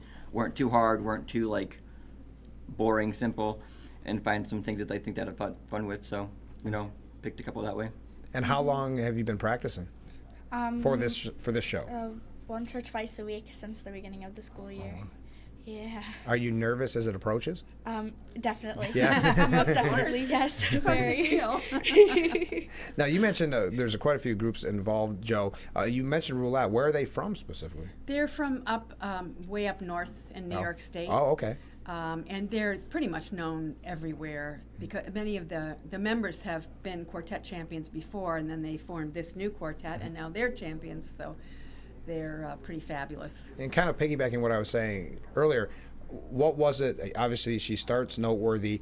When did you know you wanted to get them involved in this? Well, we've been talking about it for a long time. Yeah. We've been wanting to get students involved in barbershop, and we've contacted schools before and tried to get something, and this is the first time we've really been able to get a group that wanted to do this. But it's not, barbershop style a cappella singing is not something kids are familiar with. Right. So we were just lucky that Charlotte had taken an interest in the chorus and went from there. Well, and this is a little different than your normal festivities that you hold with Crystal Chords, right? Having all these groups involved. What kind of work and planning goes into this for you? Oh my gosh, well, it's really our director, Donna McKay, and Mark Twain's director, Dave Cloyd. They do a lot of work to get this all together, and they plan months and months and months ahead, and really all year we plan for the big show. This is always a big deal for us, and singing with Mark Twain is so much fun because we have not only our four-part harmony, but the richness of the male voices joining in. So we do some songs together. In fact, one of my favorites is our show opener. Bugs Bunny and Daffy Duck, right? Of course, yeah. on with the show, this is it, right? Yeah, That's of our course. show opener. Perfect. It's going to be really fun. Yeah. That is perfect. When we're talking about Happy Together a cappella style, this is at Horseheads High School, and you said that's a beautiful venue, isn't it? It really is. Yeah. Yeah. That's Saturday, March 29th. Doors open at 6:30, times at 7 o'clock. We'll put that up on the screen a little bit later Great, on. thanks. And I know a show like this isn't easy for everybody involved. It's a lot of work, it's a lot of practice, but it wouldn't be possible without some certain people that help behind the scenes, and that's the sponsors. Absolutely. And I know you want to mention them. We have some fabulous sponsors this year. We have J.R. Dill Winery and the Hilliard Corporation. And they've been very generous, and it really helps us to get the show put on, And what should people know should they purchase tickets ahead of time, or can they show up at the door? Because it is a pretty large theater. Well, on crystalchords.com, you'll see the Happy Together poster, and it has a QR code, so anybody can swipe the code and buy tickets right there. Okay. Or we'll obviously be selling tickets at the door, and a lot of people, that's the way they like to do it.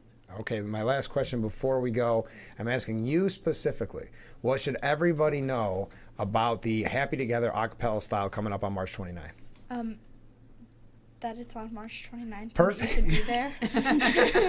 Okay, then I'll ask anybody. Is there anything else you'd like to add? But that was very good. You would make a very good reporter. She does. She does. The reason we get so excited about our annual show is that we have, the other chorus with us. Right. We have men's quartets, women's quartets. We have a big mixed quartet. Actually, an octet or more that's doing a fun song.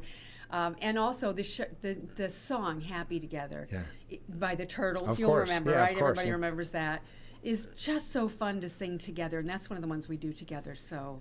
Yeah, I know. we're I'm gonna have a looking great forward to time. it. I'm looking forward to it, and you guys are going to treat us with a special, aren't you? We have a secret coming up after this break. All right. We do. Well, We have a fun quartet doing a song you're going to recognize. all right. Well, perfect. So you got to stay with us. Thanks so much for being our guest, by the way. Thank you. Thanks, all right. Frank. Stay with us for that special treat when we come back with Frankly Speaking, only on WYDC TV. Big 5.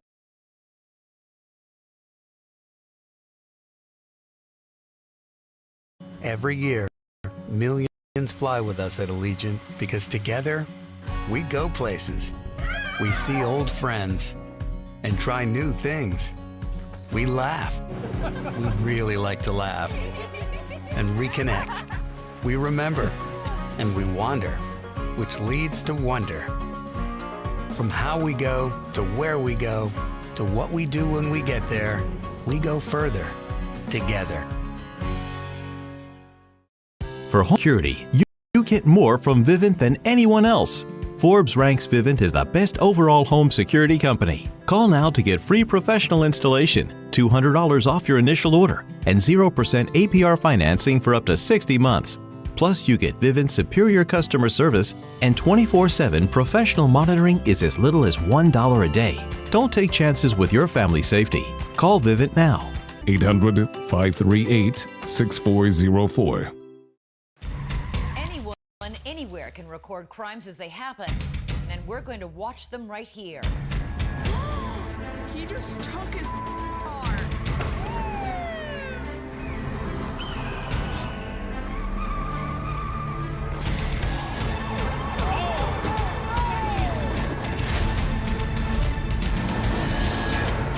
With cameras everywhere, you can run, but you can't hide. Watch iCrime.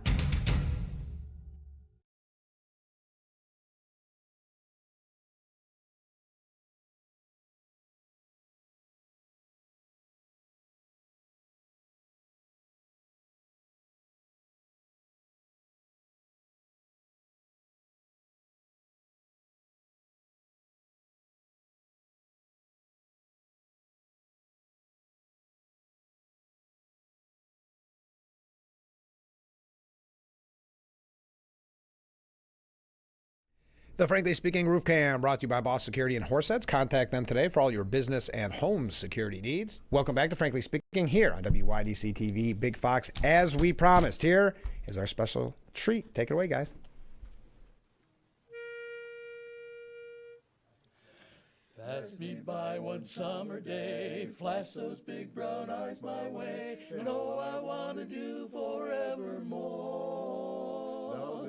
I'm not one that gets around. Swear my feet stuck to the ground. And though I never did meet you before, I said, hello, Mary Lou. Goodbye, heart. Goodbye, heart. I said, sweet Mary Lou, I'm so in love with you. I'm in love with Mary Lou. I knew, Mary Lou, that we'd never part. So hello, Mary Lou. Goodbye, heart. Goodbye, heart. Saw your lips, I heard your voice. Believe me, I just had no choice. Wild horses couldn't make me stay away. Thought about a moonlit night, arms around you good and tight. That's all I need to see for me to stay. Hey, hey, hello, Mary Lou. Goodbye, heart. Goodbye, heart. I said, sweet Mary Lou, I'm so in love with you. I'm in love with Mary Lou. I knew, Mary Lou, we'd never part. We'd never part. So hello, Mary Lou. Goodbye, heart. Goodbye, heart. Hello, Mary Lou. I'm in love with you. Yes, hello, Mary Lou. Goodbye, heart. Right from the start, I said hello, Mary Lou. Goodbye, heart. We get all clap, right? That's fantastic. Thank you so much, everyone. We'll be right back with Frankly Speaking. Stay with us.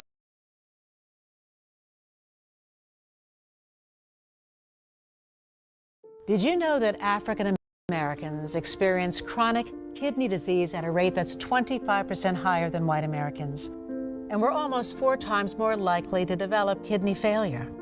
Diabetes and high blood pressure are leading causes of kidney disease, which can result in kidney failure. You have the power to check out how well your kidneys are doing. Visit linkedbylovetv.org to learn more. Get the facts, get checked, and get healthy.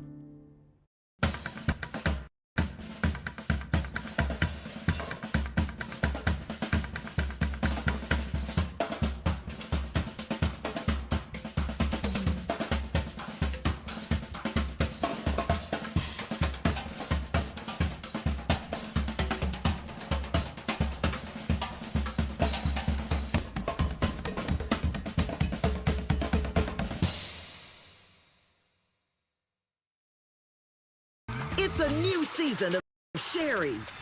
Having a good time has always been my #1 goal. I tend to get crazy.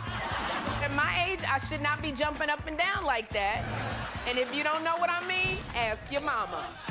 The young ones, y'all like, we don't know what you're talking about. But I promise you, in 30 years, you will. It's the best time in daytime. Weekdays at 2 p.m. on Big Fox.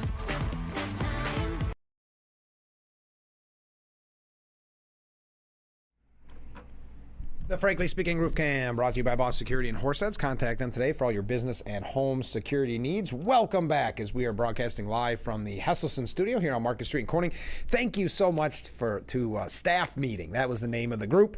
Staff Meeting for that amazing song. Good way to kick off our Monday morning. All right, let's go to some viewer comments, shall we? Frank, the main reason that the Democrats will be against any revisions to the Postal Service was included in the congressman's comments. Mail-in ballots, they do not want any scrutiny, hold-up, or oversight in the distribution and collection of the Democrats' mail-in ballot schemes. Thank you, Ken. Comment from a different viewer. That is just the tip of the iceberg, and that was in reference to the working conditions at the prison. I have heard other stories that are really not for young viewers. When I heard them, my mouth hit the floor. I stand behind my brothers striking since I was a union member when I started my career. Thank you very much. Comment from, oh, this is nice. So proud of Noteworthy. I love this and the enthusiasm. Congrats. It will be great. Yes, Noteworthy. We had the young guest from Noteworthy on the program. We appreciate her. And she did a great job, didn't she? They all did. They all did great. So I'm glad that you liked it as much as I liked it. Comment from Ken. A response to Elon Musk's request to detail the work that remote workers did last week. So Ken put together his list. Got up at 8 a.m., logged in, went back to bed. Got back up at 10 a.m., made coffee and had breakfast. Checked work email. Tuned into favorite show. Checked Facebook. Attend Zoom meeting. 11:30 a.m. to 1:30 p.m., had lunch. Checked work email. Worked online. Tuned into NPR, took a nap. logged off at 6 p.m. Repeat for the next 4 days. I am exhausted. Thank you, Ken. Trump appointees appear to contradict Musk for the first time in a pushback to this email. According to CNN, a rift appeared to open Sunday between some of President Trump's agency heads and Elon Musk. We know that Kash Patel said that you do not need to respond to the email. Some managers, including at the Department of Health and Human Services, instructed workers to comply with the request to send a list of 5 accomplishments from the past week to a generic government email address, only to later reverse course. And others simply told their staff to wait until Monday and not reply to the note before then. The White House did not respond to a request for comment about the apparent discrepancy between Musk's directive and the guidance provided by agency heads. The scramble to discern Trump and Musk's exact intention with the email added another layer of uncertainty to an already rattled federal workforce. It seems to set up a showdown between some agency heads who were appointed by Trump himself and who are all considered loyalists to his cause, and Musk, who has paid little mind to the strict chains of command and dictate life within the federal bureaucracy. Amid the confusion, Musk showed no sign of easing up. Extremely troubling that some parts of government think that this is too much. What is wrong with them? He does raise a good point, though. How difficult is it to respond to an email listing your 5 accomplishments? Even as the confusion across the workforce became clear, Trump showed little sign he was backing off. He posted a SpongeBob SquarePants meme that ridiculed the situation. Got done last week, the image read, following by a list of 5 bullet points. Cried about Trump, cried about Elon, made it into the office for once, read some emails, cried about Trump and Elon, some more. By Sunday, even some Republicans had voiced opposition to Trump's plan. So I ask your opinion on this plan. This is what Senator John Curtis of Utah said. If I could say one thing to Elon Musk, it's please put a dose of compassion in this. These are real people. These are real lives. It's a false narrative to say we have to cut and you have to be cruel to do it as well. We can do both. Now, Representative Mike Lawler, who we mentioned earlier in the program, many people are speculating that he is going to run for governor here in New York. He was on This Week on ABC. He said there's no question, as the Department of Government Efficiency moves ahead, that they are seeking to do is to ensure that every agency and department is effectively and efficiently doing their job. With a $7 trillion budget, there is no question that, our government has become bloated and in many respects inefficient. So the task at hand, obviously, for Elon Musk and the Department of Doge, at the direction of President Trump, is to find efficiencies and savings and make sure that our federal workforce is doing their jobs and doing it effectively. We have many, many, many people who do a phenomenal job on behalf of the American people. But I think ultimately in any government, when a new administration comes in, whether it's a state government, whether it's a local government, and I've served at every level of government, a new administration is always going to do a review and try to find efficiencies across the board. When you're staring down $36 trillion in debt and counting, obviously something has to give. And I think that that's what we're seeing right now, a comprehensive forensic audit of every department and agency in the federal government. Now, Democrat Senator Tina Smith went on quite a tirade. I mentioned it earlier. I can't use the language that she used, but asked Musk, what did you do last week? We know that he accomplished quite a bit, actually. But he is getting some pushback. As I had mentioned her quote earlier, I bet a lot of people have had experience like this with a bad boss. There's an email in your inbox on Saturday night saying, prove to me your worthiness by Monday or else. I'm on the side of the workers, not the billionaire blank bosses. Amid the uproar within the federal government, Musk defended the missive as a very basic pulse check. The reason this matters is that a significant number of people who are supposed to be working for the government are doing so little work that they are not even checking their email at all, he contended. In some cases, we believe non-existent people or the identities of dead people are being used to collect paychecks. The email blast came shortly after President Trump publicly encouraged Musk to get more aggressive. So a lot of pushback coming over the cut in the bureaucracy. Pete Hegseth insisted that President Donald Trump's orders were lawful and would be followed. Okay, I got to ask you about this rumored list of people that you allegedly put together that were all going to be cleaned out. Shannon Bream asked him, is there a list? Is there anybody left on the list if the list exists? Hegseth said, there's no list, Shannon. I've heard that. I've seen that very rumor. Although we have very keen eye towards military leadership and their willingness to follow lawful orders. This is all about defending the Constitution. Joe Biden gave lawful orders. A lot of them are really bad. And it's unfortunate how they eroded our military. Ideological COVID mandates. President Trump has given another set of lawful orders, and they will be followed. If they're not followed, and all those orders are in keeping with the Constitution and norms inside the military, if they're not followed, then those officers will find the door. And that's not a tough calculation. We feel really good about the direction the Pentagon is headed under President Trump. We're going to focus on war, fighting, and lethality, and accountability, and be the most transparent Pentagon that folks have seen in a long time, which is why I explain these things on a regular basis. Now, James Carville is predicting that that Trump and the GOP are in the midst of a collapse. Now, imagine being so out of touch, not reading the tea leaves about what happened in November, but it's actually the Republicans that have something to worry about. If you recall last week, he had mentioned that Democrats should play possum, essentially just letting the president implode on himself. What I've said very publicly is that Democrats need to play possum. This whole thing is collapsing.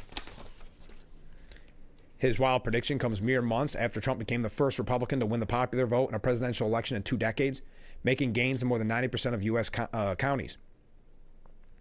Carville, who confidently proclaimed back in October that he was certain Kamala Harris will win and wrote a book in 2009 about how Democrats would be the dominant party over the next 40 years, decried progressive hardliners who have a knack for being noisy. These people were just useless, he said. They're actually worse than useless. They're detrimental, and they will never, ever learn to shut up. I believe that this administration, in less than 30 days, is in the midst of a massive collapse, and particularly a collapse in public opinion. So just sit back. According to James Carville, just sit back and relax because the Republicans are going to implode on themselves. It's going to be easy pickings here in 6 weeks. Just lay back. We're in the middle of a collapse. It's over. The same person that said Kamala Harris would clearly win the White House. Chris Christie said the Trump administration is a clown car. Well, let's look at it in a few ways. And he was speaking with Martha Raddatz. First is from a legal perspective. You have a situation where it is a complete overstep for him to be asking people, what did you do in the last week? And then use that as a basis to evaluate whether someone should be retained or fired. As with everybody's employment, things vary from week to week. As with everybody's employment. I think that if you went to court with an employee who was fired, if Mr. Musk and his minions didn't find what they did in the best week acceptable, there would be very little, if any, legal basis for them to be able to prevail, meaning the government. Secondly, as a former governor, too, from a management perspective, you can see what a clown car this is right now because you've got, for instance, FBI Director Kash Patel appropriately emailing his people in response saying, don't answer it. Don't answer the questionnaire. Any review process will be done internally by the FBI. Same thing from the National Security Agency. Same thing from the acting U.S. Attorney in the District of Columbia. So, you have people doing this, pointing in each direction. You do this, you do that. It shows that, again, this type of idea of Musk coming in there with a chainsaw that he was famously brandishing at a political event in Washington this week, it's a lot more complicated than that. Running government is a lot more complicated than that. Hopefully they get their act together at some point. So the Trump administration is a quote-unquote clown car. Democrat Senator Chris Van Hollen claimed that under Trump's administration, foreign policy had, quote, America in retreat. So now America is in retreat because of Trump's policies. Just giving you all sides of the coin here, folks.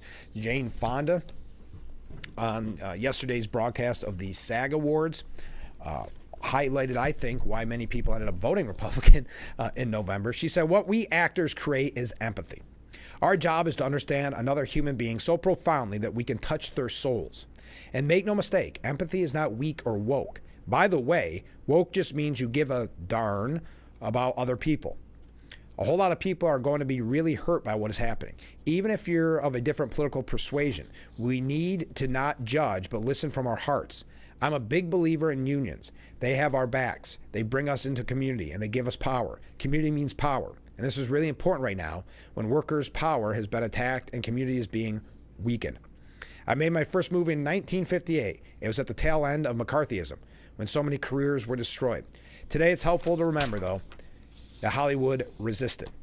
Have any of you ever watched a documentary of one of the great social movements of apartheid or civil rights or Stonewall and ask yourself, would you have been brave enough to walk that bridge? Would you have been able to take the hoses and the batons and the dogs? We don't have to wonder anymore because we are in our documentary moments. This is, and it's not a rehearsal.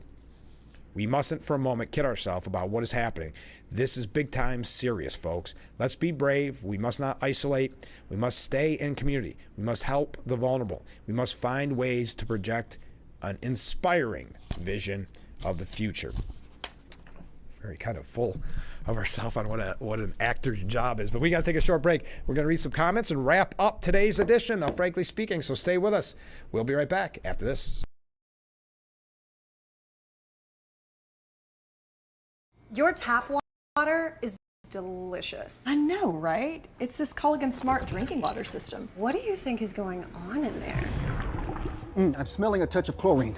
Yeah, I'm detecting some PFAS. I'm also getting notes of lead. Perfection. Sending it up. Here we go. Certified to reduce more than 70 contaminants. It's like having your own team of water experts. See the smart difference at Culligan.com. I invite you to discover what makes our school community so special, including the fact that everything, top-notch education, housing, healthcare, food, clothing, technology, and much more is provided to our students at no cost to our families. This is thanks to the generosity of our founders, chocolate maker Milton S. Hershey and his wife, Catherine.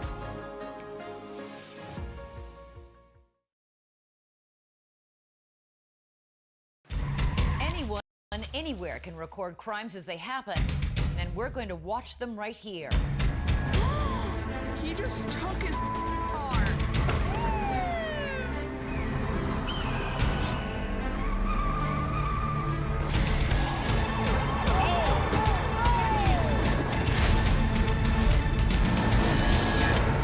With cameras everywhere, you can run, but you can't hide.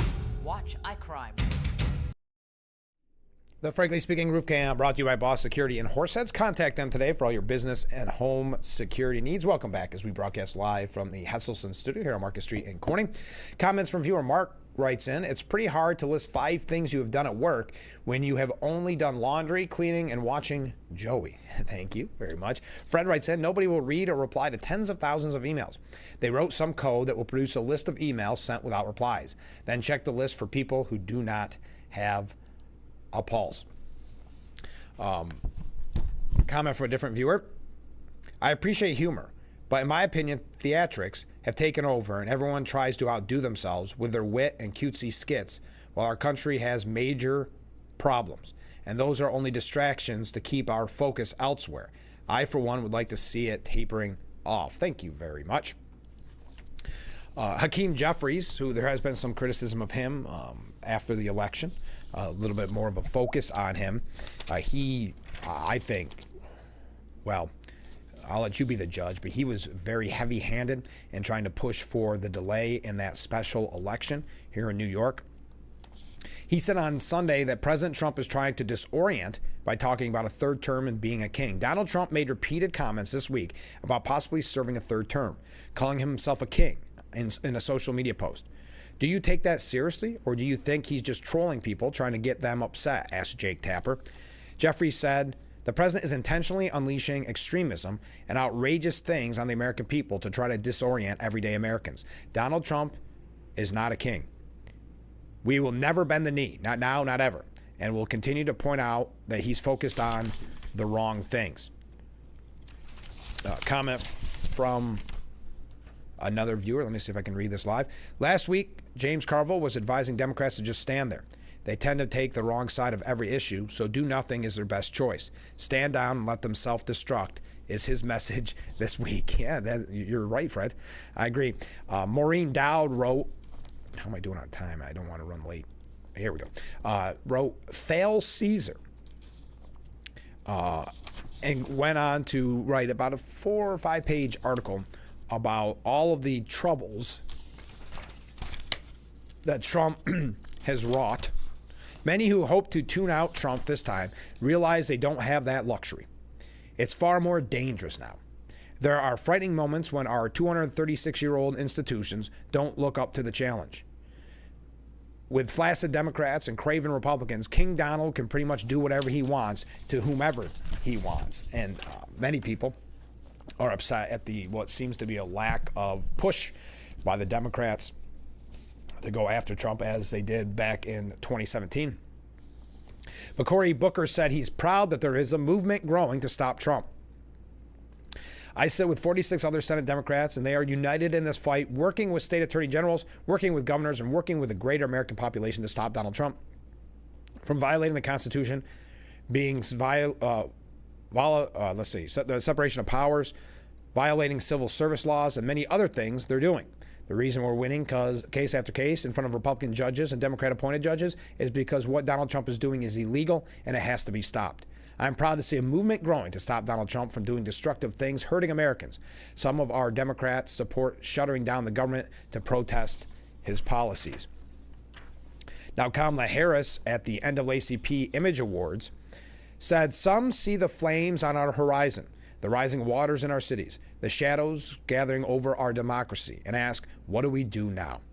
Our power has never come from having an easy path. Our strength flows from our faith and our refusal to surrender to cynicism and destruction. In further painting a bleak picture for her audience, the former vice president insisted that victory is not guaranteed.